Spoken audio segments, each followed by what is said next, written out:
Hello, Friday Sports Show. It's time to catch up with Veg Ingram for the last time here on Flow FM in 2022.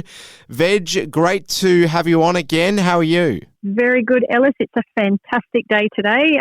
Weather-wise, looking forward to the weekend up and coming. Yeah, most certainly. Veg Ingram, our president from the Gawler District Softball Association, talking about the action for the final time this year before we break for the festive period. So let's get right into it, Veg. The Giants, they got up with a win last time round, which we were all ecstatic to see. How did they get on last Friday night? Were they able to back it up or not? It was an extremely close game last Friday night against Phantoms, all the way through, like it was neck and neck, and it actually came down to the last innings.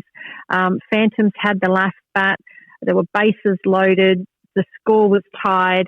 Unfortunately, they scored one run to win the game, so the Giants men lost by one run, but it was an extremely close game and a great game to watch. Plenty for them to build off of going into the new year as well, so we'll keep tabs on that. Now, let's review the action from last Saturday in the under-14s. 2 games there, Veg. How did they pan out? Yeah, so on Saturday we had Trinity College Yellow playing at Trinity College Red. So Trinity, you could say Trinity were going to win that one, believe it or not, Ellis, but it was very hot on Saturday, as we know, and due to the hot weather, rather than playing the 75 minutes, the games were limited to 1 hour. And this game between the two Trinity teams was a very tight battle, and it was actually a very low-scoring game for a junior game. Final score was 4-4. The other under-14 game was Kangas versus Giants. Giants started strong and took the lead early with Jet and Dan both hitting double hits. That means they hit the ball and they get to second base. Kangas came back scoring some runs, and then with some good pitching from Kangas pitcher Lily, they held Giants. Kangas had the final spat scoring the tied run, 7-7, so another draw. There we go, nail-biting stuff. Moving along to the under-17s game, how did this one play out? Believe it or not, this was Kangas versus Giants, and we had yet another draw. So there were a few errors on both sides during this game, which resulted in a few runs being scored. It was really evenly matched throughout. Final score, 7-7. There we go. Well, let's talk about Div 2. Always some surprising games for us to enjoy across Div 2, an unpredictable division. So what was the latest as far as Div 2 went last weekend? So at Div 2, we had Kangas versus Two Wells. So Two Wells started strong, scoring 3 runs in the first innings and held Kangas to 1 run. Kangas picked up some runs in the second innings and continued to dominate through the game, winning 17 runs to 7. The other Div 2 game was Blue Jays versus Giants. So this was a close contest. It was a tight, entertaining contest throughout. There was some good hits and some tight fielding on both sides. Final score was Blue Jays 8, Giants 7. So Blue Jays just got over the line on that one. All right, we will move into Div 1.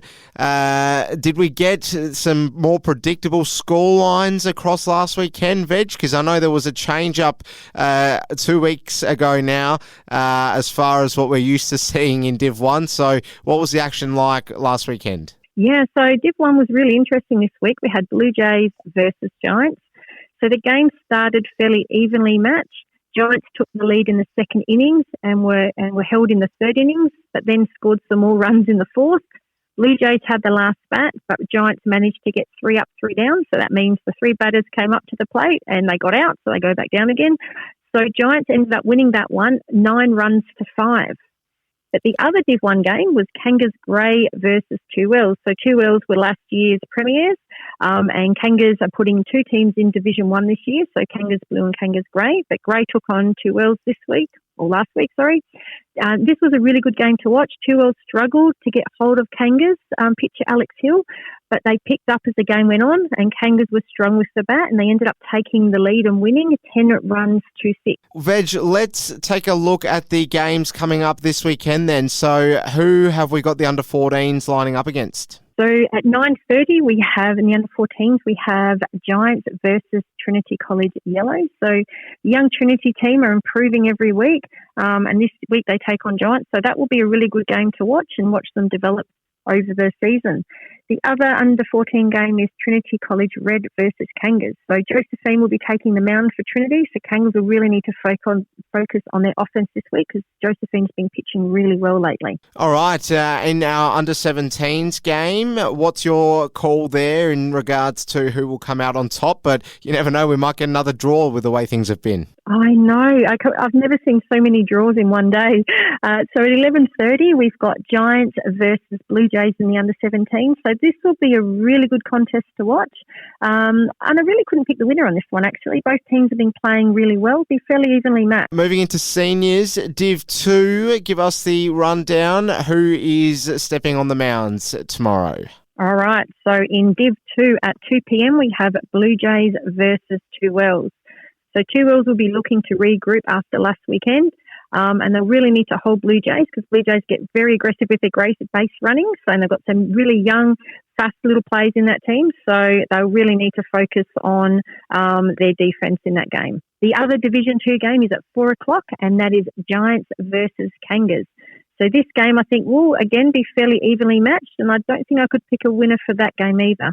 And we'll conclude with Div 1, obviously. So what is the fixtures tomorrow in Div 1?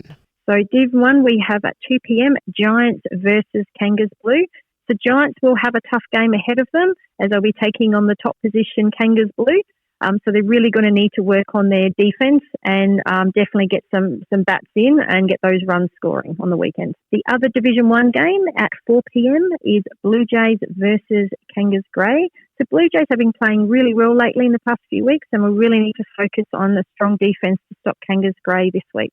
Okay, Veg, I just want to get a bit of a rundown from you as to how you sort of think, a lot of our participants are going to approach the upcoming break, because it'll be a number of weeks without any action, obviously. So do you suspect that people will be hitting the mounds sort of on their own time just to get some run back in the legs? Yeah, I think some people enjoy the downtime to have a little bit of a break, but we don't have too much of a break over summer. We do come back in that first weekend after the public holidays, so they're not going to have too much of a break, but it'll be nice, I think, for people to have a bit of a break, to get away and regroup and sort of, like, I guess, rest those, for those older players, rest those sore muscles, ready for the up-and-coming latter half of the season. And for the juniors, I think they will just continue to get out there and practice in their own time. We do have some sliding clinics coming up as well for juniors and seniors to help develop those skills within the association, and it'll be great to work on some pitching and catching clinics leading into the second half of the season as well. Okay, now we've got to discuss an event that's coming up early in 2023. That is the association's 40th year celebration. It'll be a big night, Veg. So just tell us some of the details. Of course, we'll speak more about this closer to the date, but just tell us what the details are for that event. So, Ellis, we're really excited about this event. So the association started in 1982 and went to the 1983, so over that summer break. So that was 40 years ago. So on the Saturday, the 18th of February, 2023, we're going to be having a 40-year celebration at the Gawler Racecourse. So tickets are on sale now through our website, gawlersoftball.com, and it's going to be a fantastic event to hear from old players. So if you used to play for the Gawler District Softball Association, you want to get back involved and come to this event, please do. It'll be great to see everyone there. Our actual first president of the association was the Honourable John Dawkins. So he's going to be booked in to come and present and have a chat to everyone. So it'll be great to catch up with John again and some old players and just see how much the association's grown over the years. And people are already submitting photos that they used to have back in the day. Some are in black and white. So it'll be fantastic to get hold of everyone again and just celebrate 40 years of softball in Gawler. Well, Veg Ingram, it's the last time we'll catch up with you in 2022. Have a very Merry Christmas and a Happy New Year. Stay safe, and thanks for all your work in 2022. We'll catch up next year. All the best. Thank you so much, Ellis. Merry Christmas to you too.